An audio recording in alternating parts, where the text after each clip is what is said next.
guys, welcome to Chat with Nat. This week, I have a really, really special guest. I am so excited. First of all, I'm loving the red. I can't do it. I feel like we're matching. We are the black and red. So I have got Phophi Khandela with me here in studio. I'm so excited. We're going to be talking about everything about, the culture. People talk about the culture. We'll talk about the culture. So Phophi is just one of my favorite people for many reasons. We share something. I think we probably can't say what we do with this. Let's but not. apart from anything, Phophi is a film producer. She produces documentaries. She is a presenter. You may have seen her hosting your favorite EP launches and the like. She's the host of Cava De Kulca, which is one of the top radio stations here in the UK that showcases Southern African culture and music, amongst many other things. We'll get into, because I know there's so much more. But first of all, how are you? I'm good. I'm good. Just getting started. New year, trying to come up. I know I should have done this already, but I'm just planning my goals and aims and all that stuff. Yeah. So December, were you in the UK or in South Africa? I was in the UK. I was just seeing like everyone's stories, like dirty December. People in South Africa. I was like, God, when? No, I'm joking. When was the last? So you're South African. So Yes, when was the last time you were in SA? I was actually there from April to May. Wow. I got my spandler, for those who know. Those who get it. I got this done. I feel like I should know. It's after you do the goats, and then Can we talk about that? Yeah, we can. Okay, so tell me. No, I'm serious. I'm interested. Okay, I don't want anyone to come for me because I don't know that much stuff. But usually it's it could be like a thank you to your ancestors or just acknowledging your ancestors. Okay. So after you've sacrificed or slaughtered a goat on their behalf, you can wear the goat skin on your wrist. What is it called? Ispandla. Ispandla. Yeah, it's usually a common practice amongst the Zulu tribe. My mom is Zulu. So, yeah. Oh, wow. Was this your first time doing it? Yes. So do you have to wear it every day? Or? It doesn't come off. The only time it comes off, it naturally falls off, or you have to cut it off and then you have to burn it. So when it naturally falls off, is that a good thing or not? It's just, I guess, over time it just gets looser. Is it kind of like, when so this is the only way I can draw parallel. When I passed my driving, I had the peace sign. Yes. Right? Yeah. And I kept, I used to be so scared. So I would have two peace signs at the front and at the back because I was so scared of driving. Yeah. And then one day they just flew away. Oh, this is a sign that I'm now a competent driver. So do you think that's kind of how it is as well? It could be. Yeah. It could be just when the time is right, it just falls off for itself. Yeah. That's amazing. Yeah. That's amazing. Okay. Yeah. No, I have more questions, but it looks nice with the whole aesthetic and the whole red. Okay, one of the things that I really want to talk to you about is your documentary, Nobody Cares. Yes. I have seen it. Thank you. Yeah. No, I have. And you talk about body image. Yes. And it showcases some of my favorite people. I think I saw Valley Music on there. Yes. Yeah. Just talking about, I guess, body image and embracing body image. And I liked your approach to it. Because initially, I think when you're like, I'm doing this, I'm thinking, Phophi's popping, like what body image is she she's got a nice banging body, do you know what I mean? Yeah. Because I guess just from my experience, it's always kind of talking about because I am a bigger woman, and it's the whole sort of fat shaming or just not fitting the beauty standards, particularly in the West. Yes. When I watched your documentary, it showed that as well, but I thought what was interesting was also just showcasing perhaps even just the difference between maybe the Western lens of beauty versus African. And even when I say African, it's different, right? Western, Southern African. And you were particularly talking about there was some points where people in your family were like, you need to fatten up a little bit. So if you can talk to me just about the inspiration of the documentary and just your body image journey. Yeah. So what inspired that documentary was that I actually wrote an essay in uni, and how I even came to want to write about body image in the Black community is because I forgot what my initial idea was for an essay, and I was interviewing people, and I started realizing, like, not people, but more specifically Black women, and I started realizing trends in terms of what they would say about their own body image and in relation to either their culture or Western culture. So I thought that was quite interesting. And from my personal experience, I know, like, my family, they'd be like, oh, like, because I was slimmer than this, they'd be like, yeah, you're like, you need to put on weight, or you look like you're sick. And then go to uni or go to college, and then, like, the white kids, the teachers, they're like, oh, you look amazing. I'm like, it's the exact same body, but it's like two very different responses. So I thought it was quite interesting, but I'm just like, how, like you said, like the Western lens versus the African lens, and more specifically Southern African lens, because that's what I relate to. And yeah, just speaking to different women, and also seeing their own personal struggles as well. So that made me want to do it. Yeah. And then, so how do you go about, like, doing the documentary, like getting the people, doing the filming, like resources as well? It was, like, I'm not gonna lie, this is the hardest thing I probably have ever done in my life. So one of my friends, he's a filmmaker, he actually was like, I'll help you with it, I'll film for you. And in terms of people, I just reached out to my immediate network, and I think because my friends are quite supportive, so they were like, yeah, you can interview us, no problem. We'll turn up. And I don't know if you noticed that, like, there's two settings. There's one setting is like a studio setting, and then the second setting is like, I don't know if you can tell because we tried to blur out the background. It's a homey kind of vibe. Yes, I saw that. That's my friend's flat, so she let me use her flat because I was like, I cannot afford to hire another session for like, it's not gonna work out. So she's like, you can use my flat. So in terms of resources, I had a lot of helpful people who just volunteered their time, their space, their talents. So yeah. And I saw that you showcased it at the House of Commons. Like, how did that come about? How did House of Commons come about? I think the girl, shout out to Kessie, she was helping me, like, just like email and send out people, because we'd done a screening prior to that in a restaurant in London, and we'd done one in Manchester as well. So she was just helping me, like, send out invites and things of this nature. And then we just thought, should we try? You know, put ourselves out there. And it was just more like, we're just going to try our luck type of situation. And they were quite receptive, and they were open, and they wanted to hear more about the documentary, and they were willing to host us and allow us to use their space. No, I thought that was really, really, really, really good. Can you tell people, like, where they can access the documentary? Documentary is currently on YouTube. It's called Black Women Are Most Likely To. Nobody cares. I know it's a long title. Okay, cool. And I'm going to put, like, the link. Yes, please. Yeah, make sure you guys watch it. Make sure you comment if you want to. And it was interesting. So when I was preparing for our chat, I Zizi Mills, I don't know if you saw this. Yes, I saw that. Because she put, so people that aren't familiar, Zizi Mills is a presenter. She has her own show, and she's a commentator, really. She put out a video when I think she was in Ghana or somewhere, I'm not sure.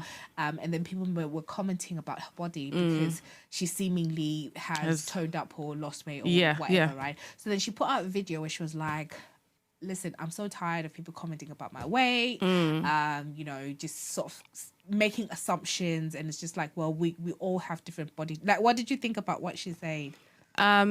So I thought it was valid in terms of her saying, because I didn't actually watch the whole video, I'll be honest, in terms of her talking about, like, her, like, she referenced when she was actually slimmer, and she's like, I've kind of gone back to my natural size, and you guys probably are used to me being this size. I've just gone back. And she was just like, she doesn't really want to talk about it or keep explaining herself, which I think is fair. I don't think you have to explain to strangers anything about your body. It's weird to me when people like, you're this or your body's that. I'm like, I don't even know you. Why do you feel the need to even say that? So I think she's well within her right to express that. I think because the thing is, I didn't fully watching the whole video, and then I think she made some comments that were a bit fat shamey. Exactly. So I think that's the thing, like, with the body image conversation is, I think what I learned from your documentary is about, like, not making assumptions about people that don't share your experience. So I don't have to say,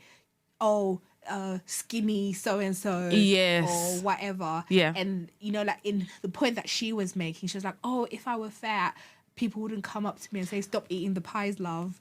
And it's kind of like, okay, that negates your, like, the point that you're making. It's like, you can't be like, don't body shame and you're in the same vein, body shame. Yeah, exactly. Because you kind of see, I thought that was interesting. Yeah. Okay, so just moving on to Cava De Kulca. Yes. I enjoy you guys' show. Thank you. I'm hoping that I'll be able to come on one day. I'm sure you will. Let me adjust, you know. Like, I always love the videos that you take with the yellow background and everything. So I just wanted to tell me about the show and I guess the reception that you've received from people sort of listening. Has it surprised you that there's been so many people interested in that? Yes, because we started in 2019, so there wasn't really... Amapiano was around, but it hadn't come over to the UK. It was more underground back in South Africa. Even it was an underground sound. So what we were doing, we were showcasing Southern African culture. We're playing different songs, and I think people from our culture probably felt like that wasn't done, or there wasn't a lot of spaces like that. So I think we had a really good positive engagement. People were excited. People are still excited about the show. So it's like, it's affirming, and it's nice to know that we're doing something that is important and impactful to our culture. Exactly. Like, And who's been your favorite guest? Oh, or guests, you know, maybe you don't have to choose one. Oh, that is that is really hard to say. Yeah. Oh, that is really hard to say. That's hard to say. Oh my gosh. You guys did Major League? Yes. They were on our show before they started doing the balcony mix. So so after the balcony mix, and then they kind of blew up in terms of like, you know, going viral, etc., in this country and Europe and America. But Oh wow. And I think you had Durban Gogo. DBN. Yeah, we had her. She's cool. I'm trying to think who's my favorite guest, because I think we've had so many good interviews. It's hard to think of one favorite or I few. caught the one where you had Kiki Badass and Kiki. She's cool. I'm gonna have to say this. Probably my favorite so far have been like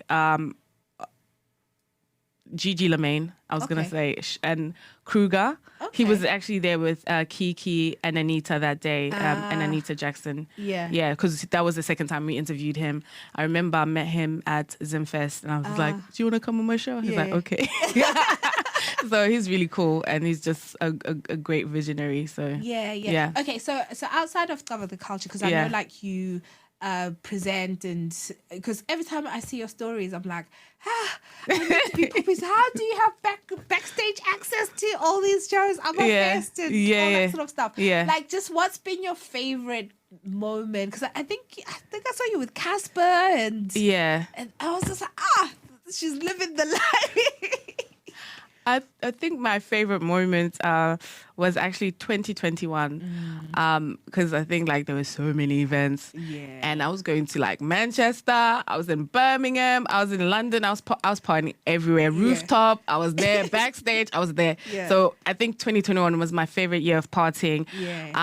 But the favorite like moment was actually when I did meet Casper face to face that day, because they had like a balcony session, like it was DBN, there was the TXC girls, there was Jazik, who else? I said Casper already, right? Casper also performed. And then after that finished, then we got invited like downstairs. And it was just like, I forgot even the venue. It was like downstairs. And I remember the security was like, oh, I know he wanted to go home. And he's like, nothing really happens. It's so boring downstairs. I was like, you don't know South Africans. I said, it's not going to be boring. He's like, are you sure? I was like, I'm positive. He's like, trust me, no one ever enjoys. They like leave as soon as they come. Please, we was downstairs partying. Casper was even DJing. It was so lit. Yeah. Oh, yeah. Wow. Yeah. Wow. No. I need to hook me up next time. Yeah, I'm gonna hook you up. I'll hook you up.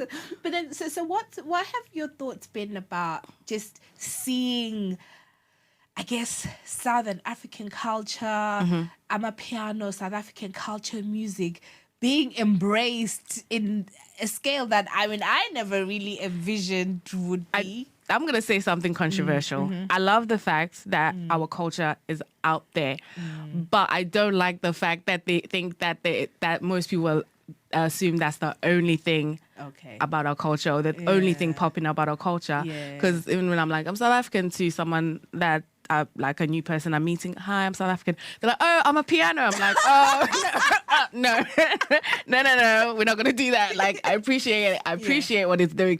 But it's not like almost like a monolith or monotonic. Like, there's so many things to our culture. But I love what Amapiano is doing. It's opening a lot of doors for the creatives or anyone in like that kind of space.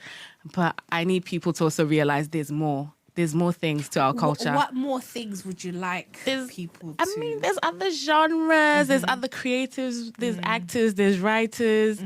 What else? I feel like there's so much. We've got, in my opinion, good food. Wait. Yeah, let's stop there. We need to interrogate those food. What good food? We've got sadza / pap. But do you really think like someone who's who didn't grow No, they wouldn't like it. Okay. Boerewors. No? Yeah. Greens. That tomato like saucy thing. I don't even know what the name of it is. Chakalaka. There's samp. There's umngushu. Samp and ngushu, I think that's similar. Yeah. There's the dumplings. The ujeke and then itombolo. Amagwinya, it's like fat cooks, almost like fat cooks. Guys, there's too many things. Okay, I now will say something controversial. Okay. Obviously, like being Zimbabwean, I think there's similarities in food. Maybe there may be slight differences here and there, but I think our food sometimes. Guys, don't. Should I not say it? No, say it. I want to hear. I think it can be planned. Like, put it up against West African food. Dude, the flavor... I'm just saying, like... Okay. Do we really want to put ourselves out there? I feel like, I'm confident. Like, I'm confident in what we eat. I'm confident in my foods. Yeah. You think we could? Yeah. She's like, please. I think we could. Yeah, and I mean, it's just that the few people that I've had try like pap will always be like, what is this tasteless lump that you people eat? And I'm like, no, it's better with your You have to have it with something like greens, a sauce or something. You can't just have it on its own. But you know what, maybe I am yet, I'm open to being convinced. I'll convince you, don't worry. Yeah, and then what about the whole sort of... Okay, I don't want to dwell too much on Amapiano. Yeah. Because no, we can. I was just saying, like, it's not the only thing, but we can talk about it. Yeah. But the whole sort of like, the whole gatekeeping argument about, Amapiano becoming big. Oh, it shouldn't. Oh, I don't know, like, what your thoughts are on, like, that whole sort of like, oh, art... It's not Amapiano if you don't have, kabza, maporisa, and that whole sort of thing. And like then we have some West Africans that are like, I don't know, they're now calling it Afropiano or something. That's not a thing, guys. Stop it. That's not a thing. But can you contain art? I don't think you can. You can attempt to, because I think that's what happened with Okom. Like, they very much contained it as like, this is ours. It's from KZN and we're going to keep it with the Zulus in KZN. And it didn't really expand, but it's still popping and popular for that specific group of people. So, and I think it's also got some international places like underground that, So, but I'm just saying it can happen, but should you do it is a different conversation. Exactly. Okay. So while I have you here, I just want to take advantage and kind of go through some kind of hot topics. They may be a bit dated by the time you see this, but because I still think, I still think about them. So, Babes would do what? Yes. And Mambinja. Yeah, right? Mambinja. Yeah. But he goes by another. Do you know? I didn't know that Big Naz was a group. I thought Yes. it was one person. No. Like I literally found out when he died. Rest in peace. Yeah. But I don't know if you've been following the whole like she got access Unlocking to his phone. Yes. and stuff like that.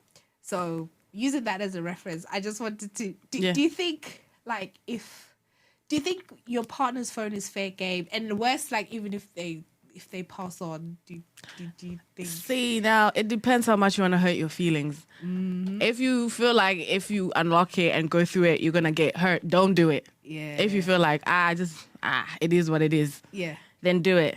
But you're always gonna get hurt, aren't you? What do you mean? Like if what you don't know can't hurt you, or can it? Can it? I don't know.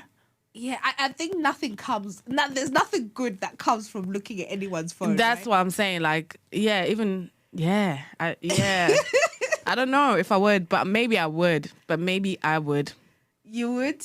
But I feel like I don't like hurting my own feelings. I run away from things if I he feel left like his phone here right now and he's alive. Mm-hmm. Oh yeah, I'll go through it. Really? Yeah, like you're alive, I can always leave you like and I can confront you. But if you're dead, like what am I gonna do? Vice versa. Would you let your partner? I have nothing to hide. Even things that are not pleasant, you can look at them. Really? I literally have nothing to hide. That's good. I admire people like who just share their phones. Yeah, I think they'll even be bored by the time they'll be like, okay. By the time they look. Okay, so that's one. Another thing, and I know everyone and their mother is talking about this. Mm-hmm. Are you like, did you keep in touch with the whole Harry, Meghan, the book? You know what? I've been hearing like because it's popular and it's like a trending topic. So I'm hearing the conversations. I'm not keeping to tabs with it, but I'm hearing the conversations. Yeah, so I know he dropped his book and it's like doing quite really well. Yeah. You don't have any thoughts about the? I'm just like I don't like. Yeah. It's like. I don't see the difference. Like his mom done something similar, didn't she? Yeah. But she didn't say it's me who wrote it. She kind of went undercover and she exposed some secrets of the royal family. And he's exposing some secrets. Yeah. To me, I can still sleep and wake up and it's not gonna affect my life. It doesn't bother me. Not at all. Not at all. Not at all. Not me. No. It doesn't. Okay. I'm trying to think like what else has been happening. But before you go, another thing that I wanted to touch on. Leave my phone. Yeah. Another thing I wanted to touch on was I know previously you were involved in sort of like doing some events that were spotlighting artists and how they're recovering from the pandemic and all that sort of stuff. So I mean, as someone who I guess interacts with like event organizers and all that sort of stuff, what do you think? I mean, do you think there's a positive outlook for 2023 in terms of like events and I think so. I think just like, do you mean just in the Southern African or you mean like? I guess maybe broader, but obviously I was thinking about Southern African. Yeah, I think there's going to be a lot of opportunities for people to create events, to bring over new talents because there's always another person emerging, so you might want to work with that person by bringing them over. And I think we can also start being more creative with the formats of events. I know if the wheel's not broken, don't fix it. But I think we can also start looking at different types of events that are incorporating the things that are trending about our culture. So I think there's so much to be done and there's so much room to be creative. So and for you sort of personally, like in your endeavors, like what should we look out for in 2023? 2023. First of all, Cava De Kulca is rebranding, so make sure you guys are keeping an eye because we're gonna have some exciting things coming. So I'm excited about that. In terms of Phophi, the presenter, I want to do more hosting. Okay. Yes, I want to do more live hosting, like EP launches, like as I've been doing last year. So I want to get more into that bag. I want to do red carpet. I just want to do like a lot of content where I'm talking. So if anyone's listening, because I've seen you doing that. Yeah. Okay. What else I want to do? I actually want to start producing the second documentary. Okay. Yeah, so I really want to get that one out this year. And is it also about body image? Yes, okay. yes. I want to give away the subject matter, but it is body image, but it's going to have like a different kind of perspective. Yeah. And I know you've got an Instagram page for that. Do. So we'll share all of that anyway. Yes. Yeah. Okay. So no, that's interesting. That's interesting. But so guys, if you're looking for a presenter, if you're looking for producer. Exactly. You're the person to go to. I absolutely love your work. Thank you. I'm a big fan. I'm going to be cheering you on in Thank you. You do. And before we close, is there any last words, anything that you want to say? I wish I thought of this. The people there.